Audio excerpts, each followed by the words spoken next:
This topic is kind of a touchy one. This is on major rebuilding and repairs. Over the years, we've had a few airplanes of ours that have had incidents. And for major rebuilding, Beagle Aircraft at Greeley, in Greeley, Colorado, has done all the repairs. And they've done some major repairs on some of our birds.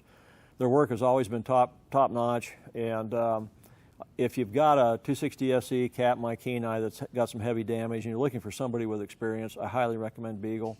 With engine mount rebuilding, we've had a few requests for engine mounts over the years. And AWI, Aerospace Welding, has done a lot of work for us. They're really good, and they can modify the mount to our STC specs. At the same time, if you've got another company out there that you want to have do your engine mount or build up a new engine mount for you, feel free to give us a call. We can send them a PDF on our engine mount modifications, and they can do that for you.